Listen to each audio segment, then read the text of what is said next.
We've decided to make some changes to the beach trip. My mother-in-law's voice dripped with fake sweetness through the phone. The resort has limited space, and well, your three are just so energetic. We think it's best if they sit this one out.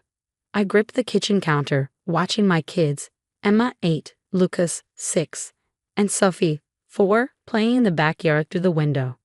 They'd been counting down the days to this family vacation for months, their beach toys already packed. Let me get this straight, Linda. I kept my voice steady. You're uninviting my children from the annual family beach trip, but taking all their cousins. Oh, don't be so dramatic, Alexandra. It's just that Melissa's kids are better behaved at these sorts of places, and Jessica's twins are more resort appropriate. We're staying at the Diamond Beach Club this year. It's very exclusive. Of course it was. My sister-in-law Melissa's country club membership probably got them the booking. She never let anyone forget her husband's banking career or her designer wardrobe. The kids have been looking forward to this for months, I said, watching Sophie chase butterflies in her dinosaur t-shirt. They already picked out special shells to give their cousins.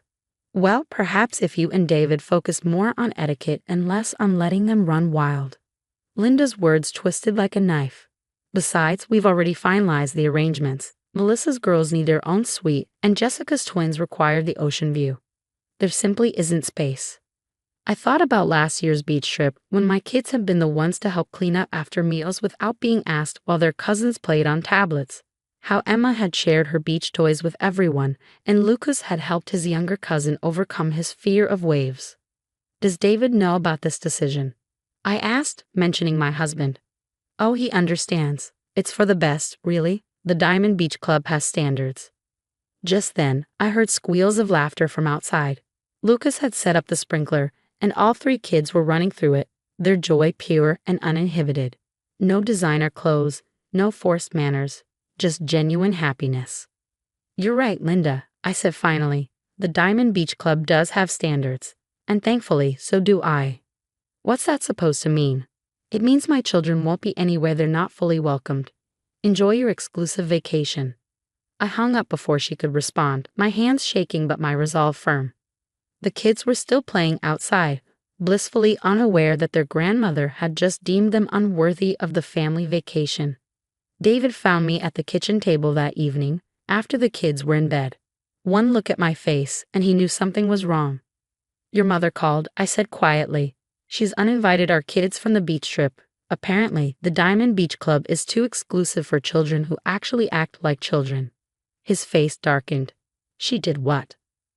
Oh, but Melissa's perfect princesses and Jessica's designer twins still get to go, I added, unable to keep the bitterness from my voice. They're resort appropriate.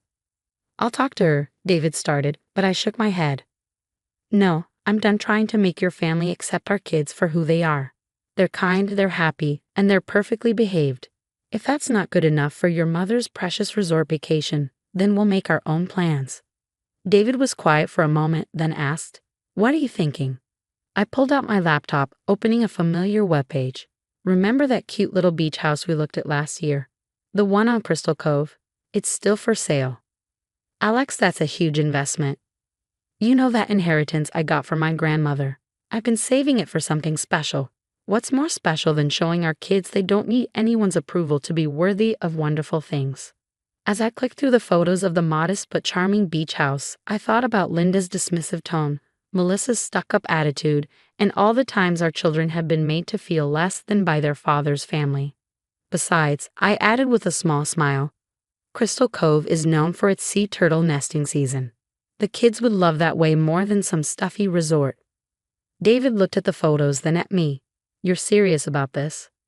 Dead serious. Let them have their exclusive resort. We'll build something better. Memories our kids will cherish forever, in a place where they'll never have to apologize for being themselves. What I didn't tell David was that I'd already checked the weather patterns for the summer. The Diamond Beach Club sat on a stretch of coast notorious for its hurricane exposure. Crystal Cove, protected by a natural barrier island, was significantly safer. But that would be their problem to discover later. As I sent the email to the realtor requesting a viewing, my phone buzzed with a text from Linda. I hope you understand this is really for the best. The resort has such lovely etiquette classes for the other children. I didn't respond. Instead, I looked at the photos pinned to our fridge. Emma helping at the animal shelter, Lucas at his messy art show, Sophie proudly holding up a jar of bugs she collected. My wild, wonderful, uninhibited children who deserve so much better than being excluded by their own family. Let Linda have her exclusive resort vacation. We were about to create something far more valuable, a place where our children would never have to dim their light for anyone. Little did I know, summer had other plans for all of us. The beach house purchase moved faster than we expected. By early June, we were the proud owners of a cozy 3-bedroom cottage on Crystal Cove, just steps from the water. The kids' excitement when we showed them their new summer home made every penny worth it. "We can watch the sea turtles from here," Emma asked, pressing her face against the window of what would be their shared bedroom. "Better than that," I smiled. "There's a sea turtle conservation program that lets kids help monitor the nests. I've already signed you up as junior volunteers." Their eyes lit up with pure joy, the kind that no exclusive resort could ever match. Meanwhile, snippets of the family's luxury vacation plans kept trickling in through group chats I hadn't been removed from. Melissa posted photos of her daughter's custom-made resort wear. Jessica shared screenshots of the Diamond Beach Club's amenities. Linda couldn't stop talking about the private cabanas and formal dinners. "Did you see Mom's latest post?" David asked one evening as we painted the kids' room a cheerful seafoam green. "They've hired an etiquette coach for the cousins before the trip." I rolled my eyes. Because heaven forbid a child eat with the wrong fork while building sandcastles. The first hint that karma had plans came in mid-June, a small notice about unusual weather patterns forming in the Atlantic. I saw Linda's worried posts about hurricane season starting early, but she quickly assured everyone that the Diamond Beach Club had excellent indoor activities. We spent weekends getting the cottage ready, letting the kids pick out decorations and help paint shells to hang on the walls. Sophie's collection of beach treasures grew daily. Tiny crab shells, smooth stones, and sea glass filled jars along her windowsill. Then 2 weeks before their scheduled resort vacation, the weather reports turned serious. My phone rang on a Tuesday morning. Linda's name flashed on the screen. "Alexandra," she said, her voice tense. "I suppose you've seen the weather reports?" "About the potential hurricane?" "Yes, we've been monitoring it for our area too." "Well, the Diamond Beach Club is being cautious. They're suggesting we might need to postpone." I could hear the panic beneath her forced calm. Non-refundable deposits had already been paid. Melissa's girls' custom wardrobes couldn't be returned. "That's unfortunate," I replied, watching through the window as Lucas helped Sophie build a sandcastle. Crystal Cove is actually protected from the worst storms by the barrier island. We're still good to go with our plans. The silence on the other end was delicious. About that, Linda's voice turned syrupy sweet. "We were thinking, since you have that cottage, perhaps we could all—" "Oh, Linda," I cut in, matching her false sweetness. "The cottage isn't really up to resort standards. No etiquette coaches or private cabanas. The children might have to actually play in the sand and get their feet wet. I wouldn't want to subject your more refined grandchildren to such conditions." Another long pause. "Alexandra, be reasonable. We're talking about family here." Exactly what I said when you uninvited my children from your vacation. The weather reports grew more ominous over the next few days. The Diamond Beach Club finally announced they were closing for the week of the planned vacation. No refunds. The family group chat exploded. "Melissa, this is a disaster. The girls' resort wardrobes will be wasted." Jessica, the twins were still looking forward to the supervised beach meditation sessions. Linda, "Alexandra, surely you can understand the position we're in. Your cottage is the only option now." I let them stew for a few hours before responding. "While we'd love to help, we've already promised the kids they could invite their friends from the Sea Turtle program. You know, the ones who don't mind getting sandy or playing tag on the beach. The cottage will be quite full, with happy, energetic children enjoying their summer vacation exactly as children should." David, reading over my shoulder, tried not to smile. "You're evil, you know that." "No," I corrected him. "I'm a mother protecting her children's joy. There's a difference." The next message came from Linda directly. "We've already lost the resort deposits. Do you really want to punish the whole family because of one small misunderstanding?" I looked at the photo I'd just taken of our kids, covered in sand, helping a marine biologist mark a new turtle nest, their faces glowing with purpose and excitement. "No punishment intended," I wrote back. just a valuable lesson about what really matters. By the way, the kids made these beautiful shell wind chimes in craft class today. Too bad their cousins will miss out on making their own. But I'm sure the resort's delayed etiquette classes will be just as meaningful. I attached the photo of my happy, messy, perfectly imperfect children. David wrapped his arms around my waist, watching the message bubbles appear and disappear as his family struggled to respond. You know they're going to hold this against us forever, he said. Maybe, I agreed. But our kids will remember this as the summer they learned that being themselves was more valuable than fitting someone else's standards. That's worth any amount of family drama. Outside, a baby sea turtle made its way to the ocean as our children watched in wonder, their cousins' formal resort wear and etiquette lessons forgotten in the magic of real life unfolding before them.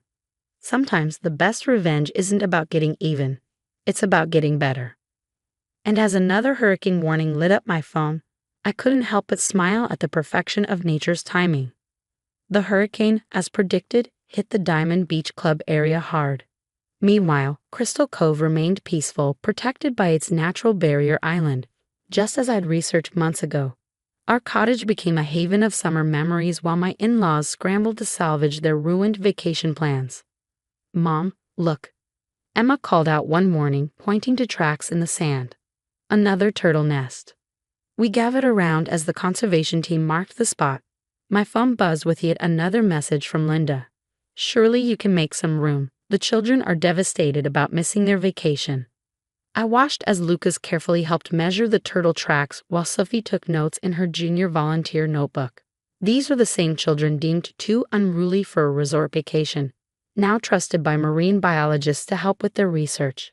The cottage is full of happy children, I replied, just not the ones you approved of.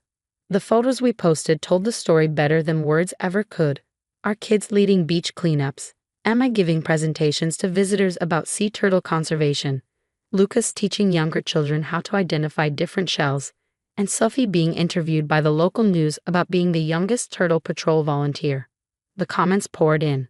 What amazing children. Such wonderful community involvement.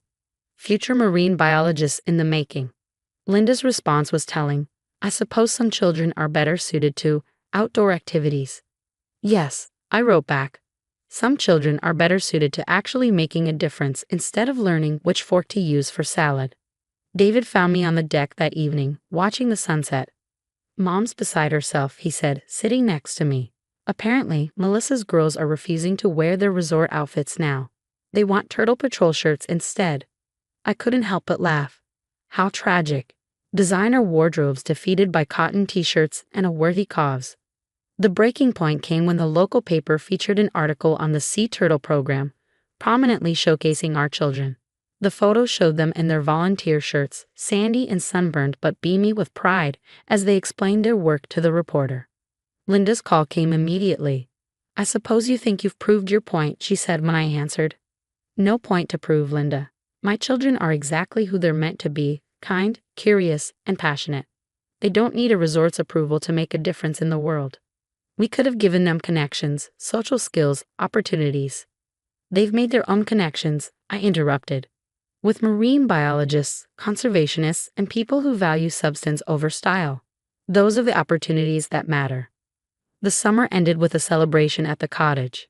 The kids had helped protect dozens of turtle nests, made lasting friendships with their fellow volunteers, and learned more about confidence and self-worth than any etiquette class could teach. As we packed up to head home, Emma handed me a jar of carefully collected shells. Can we give these to the cousins? She asked. They look kind of sad in their photos. My heart swelled with pride. Even after being rejected, my daughter's first instinct was still kindness. Of course we can, sweetie, and maybe next summer, if they're interested, they can join you on Turtle Patrol. The following week, we received an unexpected letter from the Diamond Beach Club. They were permanently closing due to hurricane damage. Linda's non-refundable deposits were lost. Meanwhile, Crystal Cove was featured in a national magazine for its successful sea turtle conservation program. The article included a photo of our kids helping a nest of hatchlings make their way to the sea. At a strained family dinner months later, Linda sighed. I suppose there's something to be said for more natural vacation experiences. I looked at my children, who were eagerly showing their cousins their Turtle Patrol badges and photos of baby turtles. There's something to be said for accepting people, especially children, exactly as they are, I replied. Sometimes the most precious things in life don't require a dress code. The next summer, our cottage hosted not just our kids, but their cousins too. Designer clothes replaced by volunteer shirts, etiquette lessons forgotten in favor of early morning turtle patrols. Even Melissa had to admit that her daughters seemed happier making a difference than making appearances. As I watched all the cousins work together to mark a new turtle nest, Linda appeared beside me. I was wrong, she said quietly, about the children, about everything. Yes, you were, I agreed.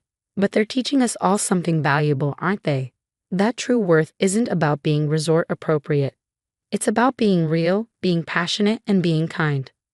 Later that evening, as the kids roasted marshmallows and shared turtle stories around our beach bonfire, I realized we had built something far more valuable than any luxury resort could offer, a place where children could be children, where differences were celebrated, and where the only standards that mattered were those of kindness and authenticity.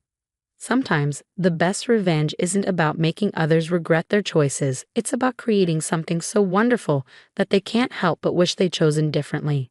And as another turtle nest hatched under the summer stars, I knew we had given our children something priceless. The confidence to know that being themselves was always enough.